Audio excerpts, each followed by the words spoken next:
welcome to the Employer Branding Show. Interviews with employer branding and recruitment practitioners to help you kickstart your hiring efforts. Today on the show, we have Stephen Rothberg, a podcaster and founder and chief visionary officer of College Recruiter.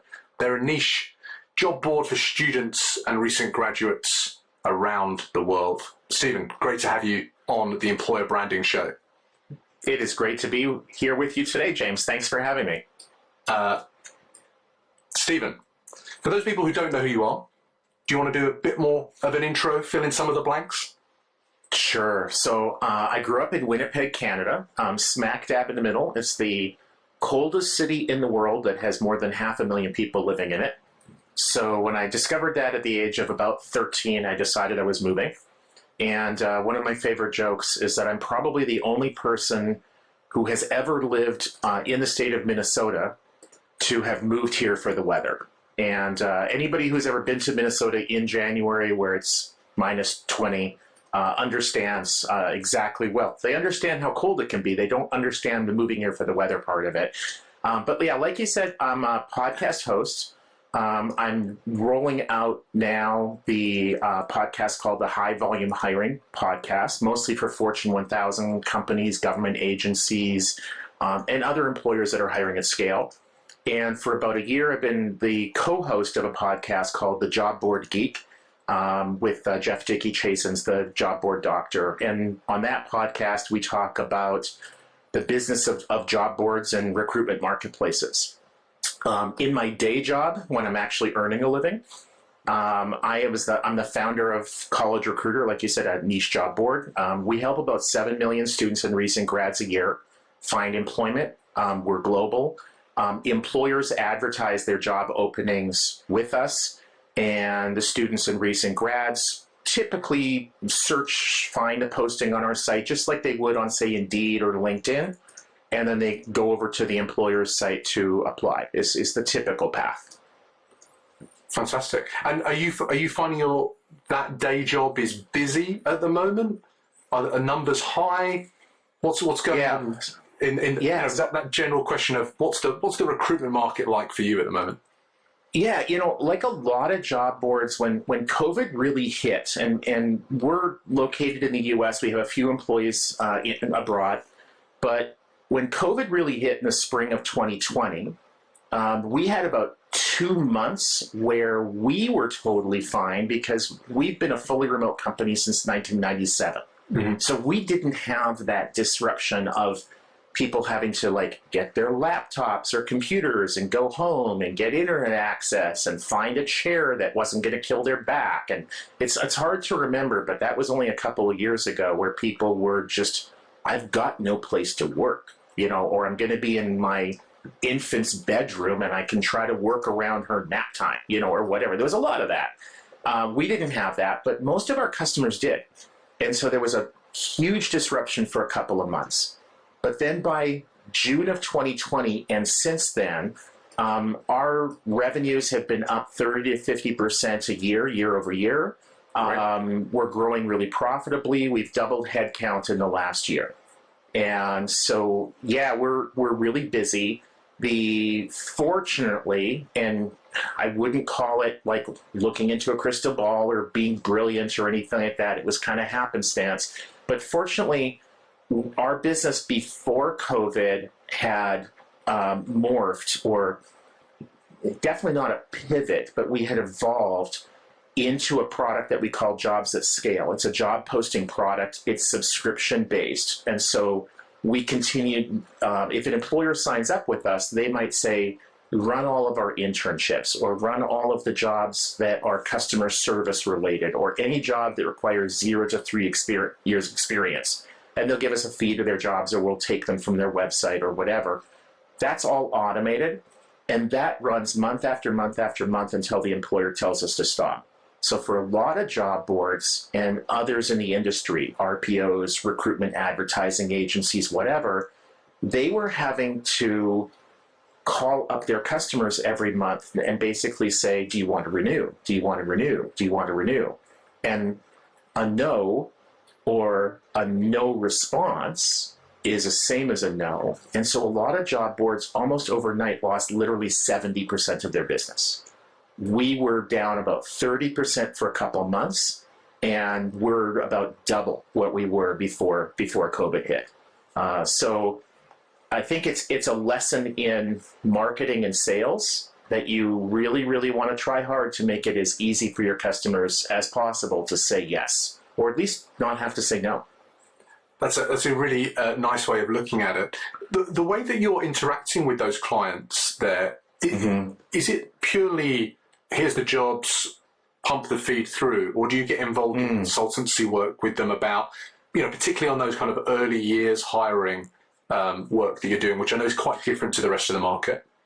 Yeah, that's a great question. So there are a small number of our employer clients. Sometimes we work with them directly. Sometimes we work through an intermediary, an advertising agency, a job distributor, a recruitment process outsourcing company, third-party recruiters in the UK typically call them agencies. We sometimes will work with them directly.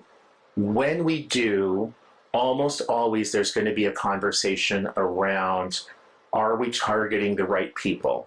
What should be the message? I'm going to be doing a webcast for one of the U.S. military services in about a month, and they want to have me talk to them about the differences in recruiting and retaining Gen Z, the generation that's coming into the workforce now, versus millennials or Gen Y, as some might call them. And I think that they're going to be surprised when I tell them there isn't much of a difference. It's much more about age-appropriate behavior than the year that you happen to be born in.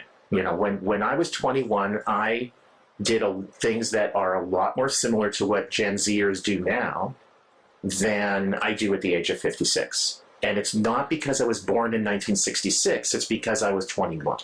So you do things like change jobs frequently. You do things like take a job that pays you $1 more an hour than the job across the street, because that $1 more an hour might mean the difference between being able to buy food and not buy food. Things like that people early in their careers will do just simply because of their age.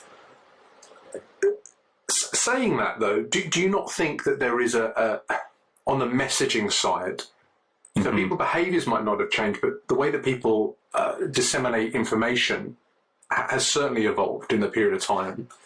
Absolutely, yeah. So I'm not saying it's exclusively because somebody's 21 or 56 or whatever, but I think we tend to discount that. We tend to think that somebody who's 21 years old now and is a member of Gen Z is very different than, say, a millennial was when they were 21, or a Gen Xer when they were 21, or a boomer when they were 21. There are a lot more similarities than differences, but there are differences. The experiences have been different. I have 3 kids, all in their 20s. One is at the youngest end of the millennial spectrum. Another one depends upon how you define it. Are they a millennial or a Gen Z? And the third one is solidly Gen Z. And their experiences in growing up are really different. So my oldest remembers 9/11. He remembers a time before basically the West was continuously at war. My youngest has grown up her entire life. She was born in 99, so she has no memories before 9/11. She doesn't remember 9/11. And so her entire life has been spent with Western countries at war. To her, war is normal. My oldest remembers dial-up for internet. So he remembers things like me getting my first smartphone. He remembers us getting a computer that the kids could get onto the internet for. My youngest has grown up with the internet being like air. It just is. It's everywhere. She doesn't think of the internet as a place you go to. She thinks of the internet as just being all around, continuously. And sometimes you happen to have a device that you're using it, and sometimes you don't. But my oldest thinks of it more like I do, where you go to it. You turn on your computer, you go and you pick up your phone. And it's a different mindset. So how does that impact the clients that you're working with and the way that they are marketing their roles and their opportunities to Gen Z or other kind of demographics? Yeah, so there's one of our clients. I'm going to pick on them, and I won't name them in fairness to them. but what they've expressed very clearly and very eloquently to me on a number of occasions, I think is a fallacy that is shared by many. So it's not really about them. It's just that they've happened to done a very good job of expressing how wrong they are. So what they keep coming back to is their belief that some candidates are passive and some candidates are active. That's one aspect of it. There is no such thing as a candidate who is passive or a candidate who is active. You might be passive at some points in the day and active in others. You might be more passive today and a little bit more active tomorrow. And that really drives how that employer communicates with those candidates. Because if you're going to say that the candidates that you're trying to reach are passive, then that leads you into marketing your organization and its opportunities in a very different way than if you say that those candidates are always active. So a candidate who is active, very active, is on a job board. They're running a search. They might be on your career sites, on your ATS, or on the jobs page on your website. And they're literally looking at job ads because they are searching right now. Even those candidates, some of them are still a little bit passive because what they might be doing is window shopping. And so you still might need to convince them, yes, we have an opportunity that is perfectly suited to your skills. The compensation is right, the location is right, everything is right, but we still have to convince you to apply. Just putting an opportunity out there is not enough for somebody to apply to it. You have to sell it. You have to market it. You have to convince them that your opportunity is better than the opportunity of the employer across the street who is basically offering the same job. And a candidate that's passive, and that's mostly who this particular client is looking at, they also are sometimes active, or to a degree. So with that client, what we do a lot of for them is email marketing. That client believes, and I think they're right, that most of the candidates that they're trying to reach are not actively searching on job boards, that they are being that they're open to opportunities, but they're not actively searching for opportunities. So if you drop an email into their inbox, on LinkedIn, the equivalent would be sending an email. On Indeed, it would be doing resume searching and contacting people who maybe had posted a resume 3 months ago. They were active at that moment, but maybe not right now. And you are trying to activate that candidate, trying to get them to say, yes, I'm qualified. Yes, you have a position that lines up well with what I want. And I'm going to be active. I'm going to apply to that job. And I'm going to be willing to accept an interview. I'm going to be willing to accept the job offer. I'm going to be willing to actually show up for my first day at work. So it's a spectrum. There's no doubt. It's interesting that the term that I was thinking of as you were describing that is fuzziness. Everybody's kind of on that kind of spectrum, and you don't know where people are each day. So you need to make sure I'm mixing analogies here, but you need to make sure your shop window is open every single day, because you never know what mood that person might be in, or the decision that they need to make. You don't know when that might happen. And if you consider maybe that 5%, like in sales, you'd think 5% of decision makers are actively trying to buy. You could probably say that about candidates, but you never know who those 5% are. So you just need to make sure that you're kind of covering as many of those as possible. James, I totally agree, and it's also just to kind of emphasize the point is it's not the same 5% hour after hour, day after day, week after week. You know, you come into work Monday morning and your boss is fantastic and she tells you, hey, James, you've been doing great. I'm promoting you into that job that you've been asking for.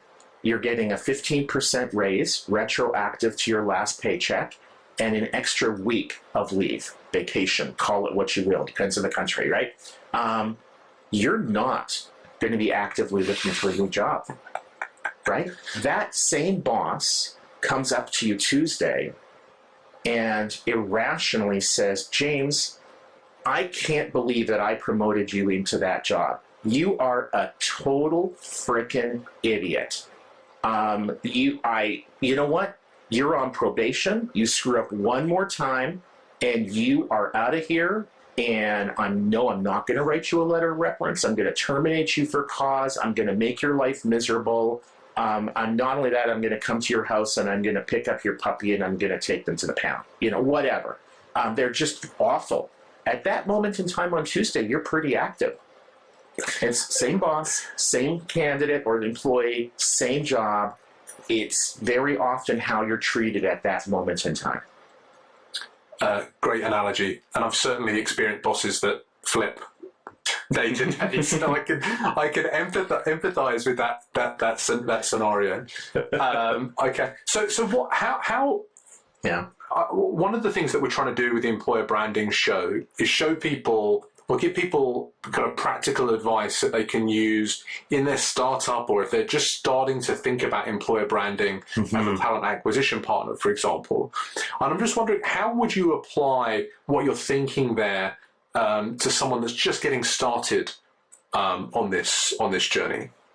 Yeah. So somebody who's just getting started into this journey and doesn't have any formal marketing training.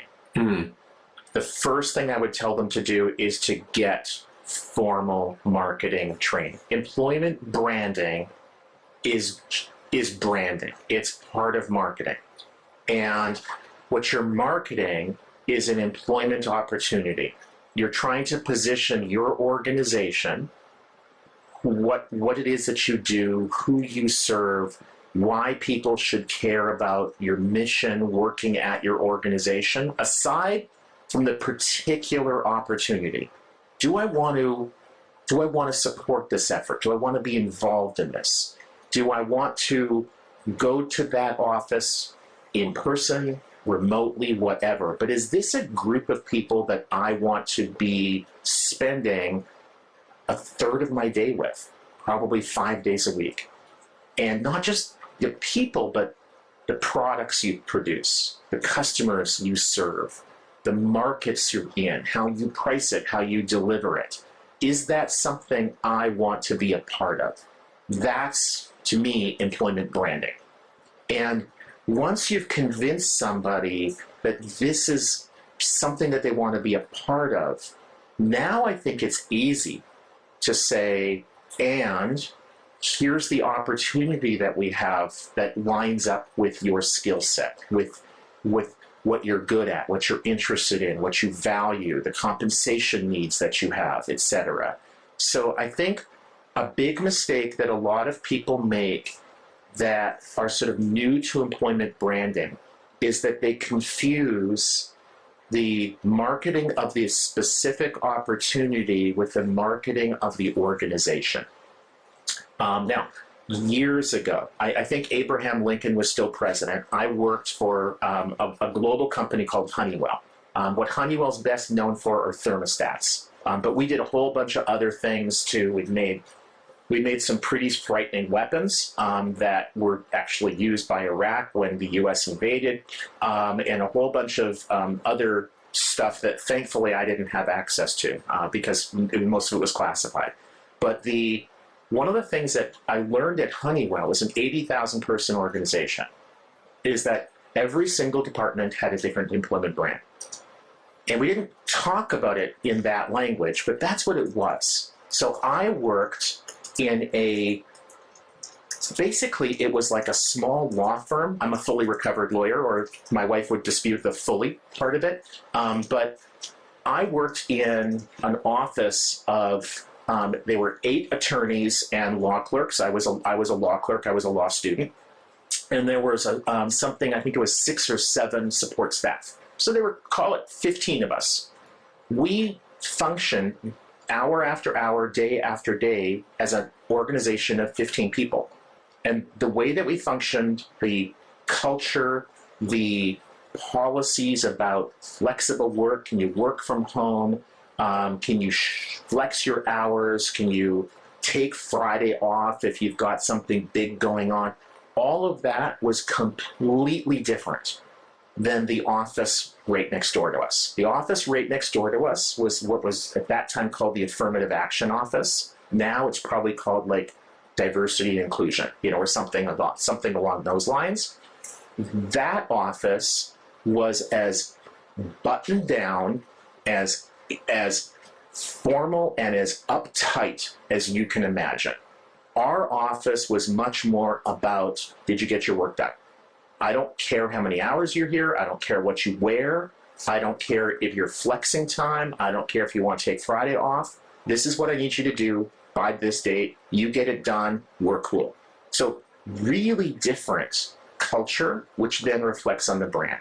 If my boss was looking to hire somebody, his message would be really different to a candidate than his counterpart in that affirmative action office. So I think it's another mistake that people make when you get into larger organizations, even hundreds of people. Each area is going to have its own brand. So if you're applying to work in the accounting and finance department for an organization of 250 people, I guarantee you the brand in that department is going to be different than the sales department. Another big thing, James, and then I'll be quiet because you probably have other questions, but but another big thing that I see that a lot of people who are new to employment branding don't appreciate is that you don't own your employment brand. You might be able to influence it. You can certainly communicate it. You can use it to identify areas that you're strong in or that you're weak in, and then focus your efforts on there. But the candidate owns your brand. It's their perception of your organization. I think that's such a succinct point, and what you're talking about there as well from the different teams within a larger organization. I think you can go further. I think you can look at individual hiring managers, yes, even within organizations, and that's what's interesting about that from an employer branding perspective is, and we were speaking about this before we pressed the record button, was that rather than thinking about it from a kind of global company perspective, it's sometimes at the individual role, transactional level with the hiring manager, and actually capturing what their kind of culture is like within their team, so that the candidate has an authentic understanding about actually what day-to-day life might be when you're there. Because I was interested in what you were talking about when you're sharing that information. It's like how you collect it in the first place, how you actually start collecting that information that you then would then send out to prospective candidates. Yeah. Well, one way of trying to collect information about what your brand is. If you're coming into an organization and you want to be able to accurately, transparently communicate to a candidate, this is who we are, this is what we do, this is what it's going to be like to work here, then talk to the people who work there. And a great question to ask them is, why do you stay? When you woke up this morning and you decided to come into work, because it's a choice, whether you could have just chosen not to. You could have chosen to just stay home, pretended that you were sick, maybe quit, or organizations where your work is very flexible. Yeah, you know what, I don't really feel like working today, but I'm going to put in extra work this weekend. There are organizations that are like that. Ask people why they came to work today. And invariably, the answers that you're going to get back are basically about the brand. They're going to talk to you about, the work is interesting to me. Okay, great. That's kind of a conclusory statement. Why is it interesting to you? Well, I really get to write a lot. Our group publishes a ton of content. Well, that's part of your brand. Why is that important to you that your organization makes thermostats? Well, one of my values is I think people should be comfortable. That it shouldn't be like the UK was when I was there a few weeks ago, and it was, basically the thermometers were failing. Yeah. For those that don't know, the UK has been very, very hot recently. And the UK is not designed for hot weather at all. Yeah. We're designed to insulate, not to keep people cool. Right, and not hot like I might talk about my spouse or somebody might talk about their partner. Not hot in a good way, but hot in a really unpleasant way. Yeah. And so somebody's value might be that they really want to help people discover new foods. Well, great. Going and working in a kitchen that is always turning out new recipes might really line up. That's part of your brand. So talk to those people. Another thing is to survey, and you can do this fairly inexpensively on your website, is survey candidates. We've all seen those little pop-ups, at the conclusion of this, would you be willing to answer 3 to 5 questions, right? I almost always close that out and just say no. But you can survey people, and you can offer them a $5 Amazon gift card for taking 10 minutes out and answering some questions. Why did you come to our website? Why did you look at the jobs? Did you not look at them? Did you apply? Did you not apply? Why did you apply? Why didn't you apply? What could we have done better? What was interesting to you? What turned you off? You can ask your candidates those questions, because the people that aren't even applying probably have a very different perception of your brand than those who are applying. And they're going to have a different perception of your brand than the ones you hire.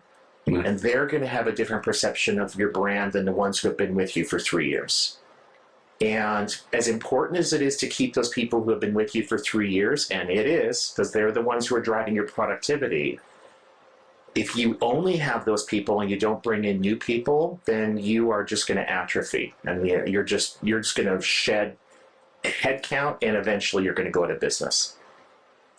Stephen, there's some wonderful snippets out of that, and I will definitely go through this recording and try and eke out some of those pearls to share with the community. I really appreciate that. I've got some other quick fire questions lined up. Stephen, do you want to have a play with those? Sure. Yeah. Okay. Ready, set. Yeah, I need to make this a bit more of a thing, don't I? With animation and okay, let's try it. So, what's the tech stack you use for your own employer branding work, or for the recruitment at your company or your clients? Yeah. Within days, we're relaunching our website, collegerecruiter.com. So if somebody goes to it, we're recording this on Wednesday, August 17th. If somebody were to go to our site right now, it would look very similar to how it's looked for the last 5-6 years. It's out of date. And a lot of the language on there, unfortunately, was written by me. And so we professionalized that, and we've really improved the new version of our website is going to be much tighter. So one of my biggest problems, and this is the fully versus partially recovered lawyer side of me, is if 100 words are good, 1,000 must be better. And if you go to the current version of our website, if you still have access to it, hopefully you don't by the time you're listening to this, then you'll see a lot of that. And it doesn't directly, transparently, clearly communicate who we are, what we do, why you should be interested. We're better with that on some of our social media platforms that we use. So we're pretty heavy users of LinkedIn. We share a lot of content on Twitter, but there's not much engagement there. We share a lot of content on Facebook. There's even less engagement there. What we've been finding in terms of tech stack that's been really helpful with clients or customers, as we call them, the employers, those that advertise jobs with us, is podcasting. It allows us to communicate in just like this in a very conversational way, sharing our values, sharing some of the stuff we've learned, sharing some of our failures. And that's been very helpful. So it's as simple as getting your story out, and podcast is the channel that you find is most applicable for you to do that. Okay. Yeah. Before COVID, we had a few people in the organization that would go to conferences and speak at, Society for Human Resource Management or whatever the conference might have been. And if you were fortunate, you'd be in a room with a couple of hundred people, and you'd have their attention for, call it 45 minutes, typical presentation. And they'd be there for 2, 3, 4, 5 days, and they might hear, 20 different speakers. And that was great. And that drove a lot of business. With podcasting, I can sit in my chair at my desk, and I can do 3 of them in a day and easily reach hundreds of people, sometimes thousands. And those people might listen to 1 podcast a day rather than 7 different presentations. And they might listen to you week after week after week after week. So podcasting is an incredibly powerful tool. And employers that are looking to build their brand, if you are a manufacturing company and you're trying to hire tool and die workers, create a podcast that will be of interest to tool and die workers. Not about your job opportunities, but what is it, issues that are important to them. There might be a new metal, there might be a new machine, there might be a new process, there might be something week after week that you can talk about and have guests on about tool and die making. And I guarantee you, those people are going to look at you as you're going to be the experts. And who doesn't want to work with good people? I couldn't agree more, Stephen. That podcast is a kind of it's a secret that's hiding in plain sight, and people don't realize the added benefits of doing podcasts. Hint, hint. Why am I doing a podcast? And but the amount of founders and heads of talent and that are not willing to step out of their comfort zone and just go and have a conversation, or feel that a podcast needs so much preparation. You don't really need to do much. You just get on and you just talk from the hip, and that's. Sorry. Don't say that it's easy. We want to keep that between us. I'm not saying it's easy, but there is an element of like if you're doing Zoom calls all day. Yeah. This is just an extension of that process. Perfect. And if founders were to do that, like you look at, I think of Gary Vee as a Uber marketer, Uber podcaster. When he needs to hire someone, he's already out there. He just needs to turn around and say, "Hey, we're looking for a head of sales." And he'll get, he'll probably get too many applicants, which is another problem.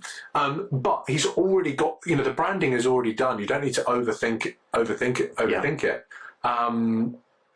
think that's a great snippet. That really is. Thanks for that, Stephen. Right, cool. Recommendations. What's your most recommended book to a new recruiter, or maybe someone that's interested in employer branding? Yeah. So a book that I think it's fairly new, and it's called Talent Chooses You by James Ellis. James is somebody that I've had a little bit of interaction with, so I'm acquainted with him. I've been in the same room with him and listened to some of his stuff. And he has got a gift for taking what can be a that's funny, you're holding up the same book. So he's got this gift of taking what could be a very complicated subject to read about and making it very conversational. It reads almost like a novel. It's, you pick it up, it's like, oh, this is interesting. Most business books, I think, should be pamphlets. It's 350 pages and it should be about 3. And it's the same stuff over and over and over again because they have to justify to Wiley and Sons that it can be a book, not a pamphlet. This one is different. This one, there is some repetition, but it's done in a clever way where he kind of approaches the same issue from multiple angles to make his point. And it's fun. It's a fun read, and it's also work related. So you can probably get your boss to say that you can read it on company time. 100%. I will put a link to that wherever we post this so that people can get onto Talent Chooses You. I haven't finished it yet, but I'm working my way through it.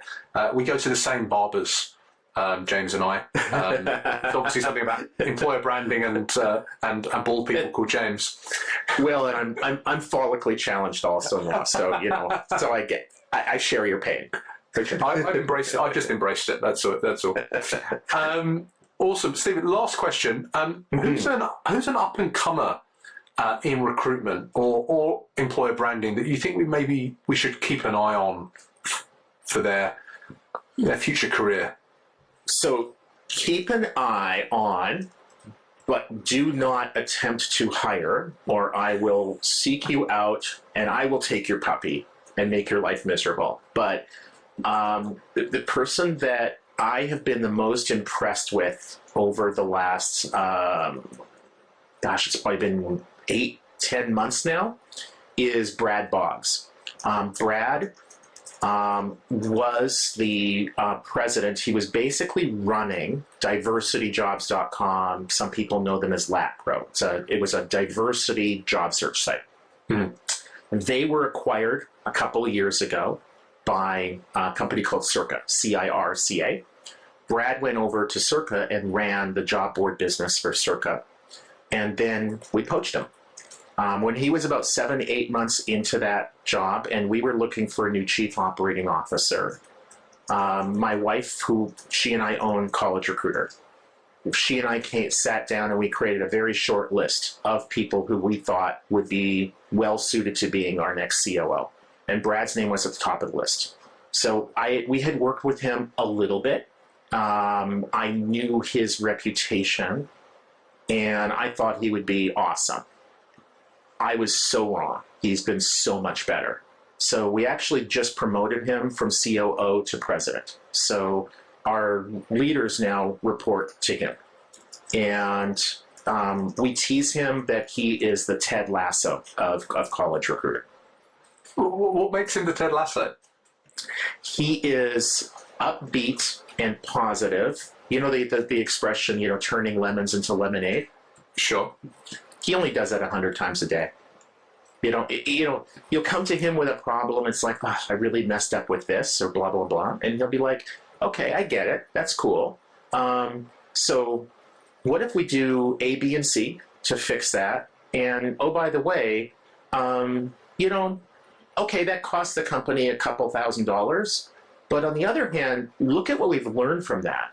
Over the next few months, we're going to easily take that couple $1,000s, call that an investment, and we're going to turn that into $40,000 in profit. Because now we really understand that issue. I wish I could be like that a lot more. He just has he's not unrealistic. He's not just sort of pie in the sky and refusing to look at bad things. But he absolutely, to use another analogy or cliche, he sees the silver lining in every storm cloud.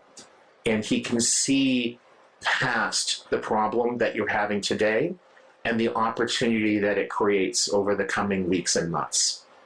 So I look forward to, 10 years from now, seeing where Brad is, because he's got an incredibly bright future ahead of him. If I was looking to go to work for an organization and I had an opportunity to work for somebody like Brad, I would jump at the opportunity. He's the kind of person that you'd say I would give up a fair amount of compensation so that I can work for him.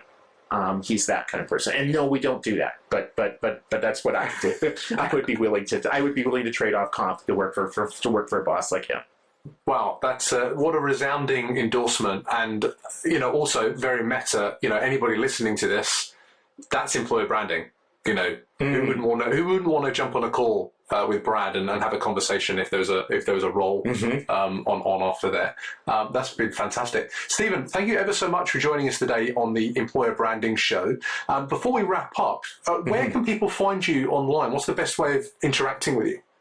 Yeah, if they just want to learn, like, what does College Recruiter do or whatever, go to collegerecruiter.com. Get a job search site, global students, recent grads, or customers or employers that advertise their job openings.